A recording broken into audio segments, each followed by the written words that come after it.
Hey everyone, welcome back. So I wanted to keep this video short, start filming, skip all the prep, and surprise, it's a longer video somehow. A sprint through layering watercolors. Let's get started. Alright, layer 1. Let's pick up some lemon yellow, light green, and silver and blue. Don't be too fussy. Just wet the paper and let the colors do the talking. Forget about the foreground for now, ignore it.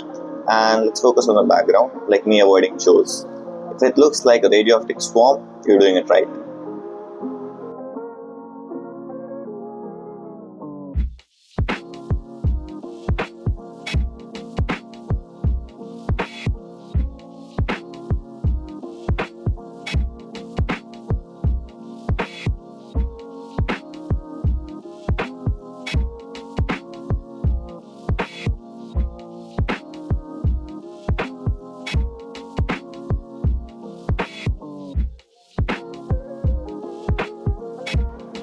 So one big tip about watercolors is that they are transparent.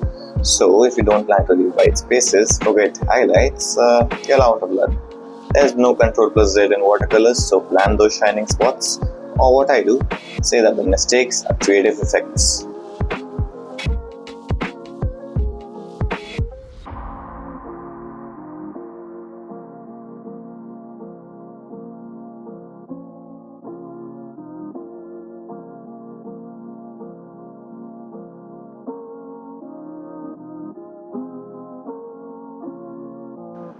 Okay, so now on to the river. Secret trick, leave some whites in the paper to give an impression of foam. Don't paint over it, try to keep the river bluish. If it goes green, call it algae and call it a day.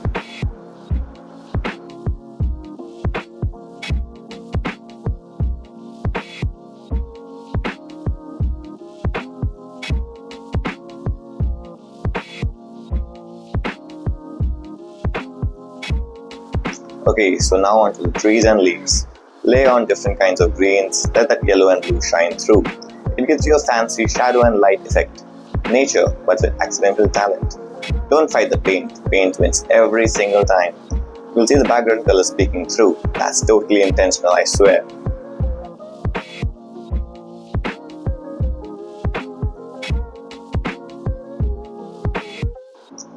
Another tip to keep in mind, make sure your paint is completely dry on the previous layer so you jump onto the new layer. Watercolors love to bleed everywhere. So, if you jump the gun, well, let's say you'll end up with modern art. Not in a good way.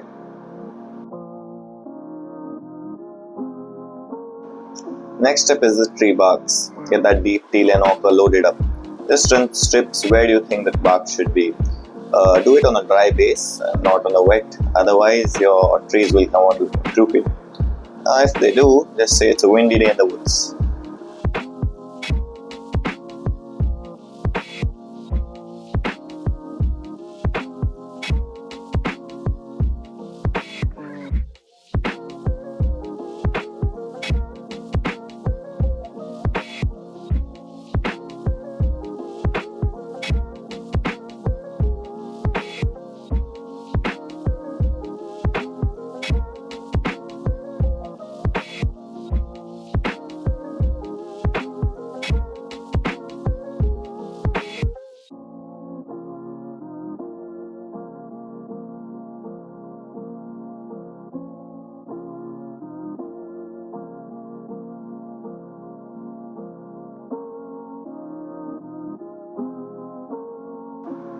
Half my trees look more like broccoli than forest, but we run with it.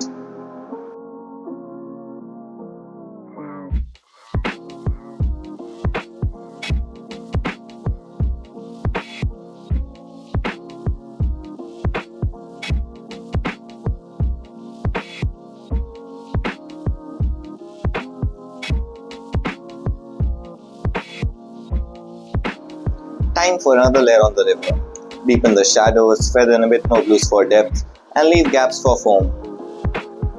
Your river needs that light sparkle as much as I need coffee.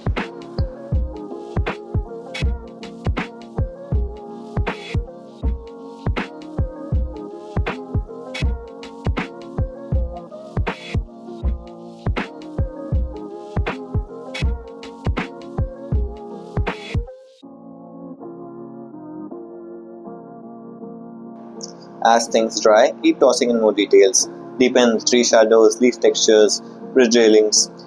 This is the stage where you can lose hours tweaking every tiny bit.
Okay, so let's drop a bridge over the river.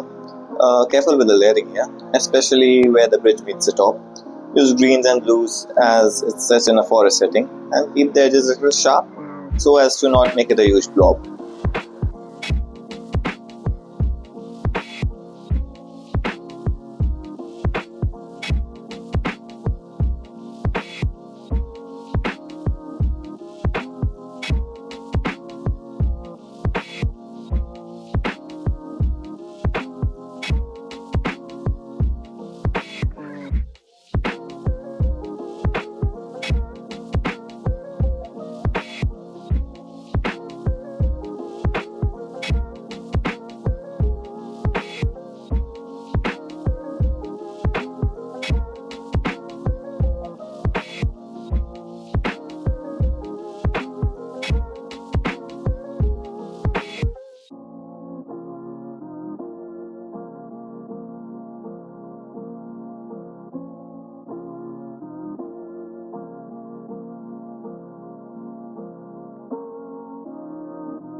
And finally, the star of every painting, the cat.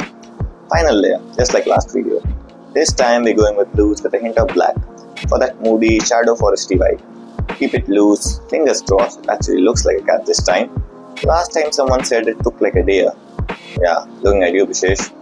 Feel free to drop in the comments what you think this creature resembles. Extra points if it's not even an animal.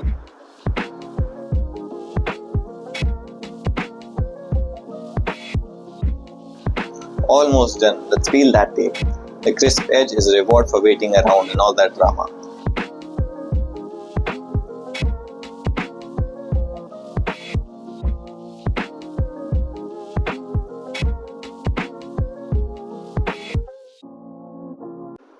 And that's it.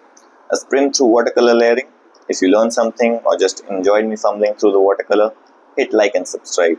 Also drop your wildest watercolor fails in the comments. See you next time.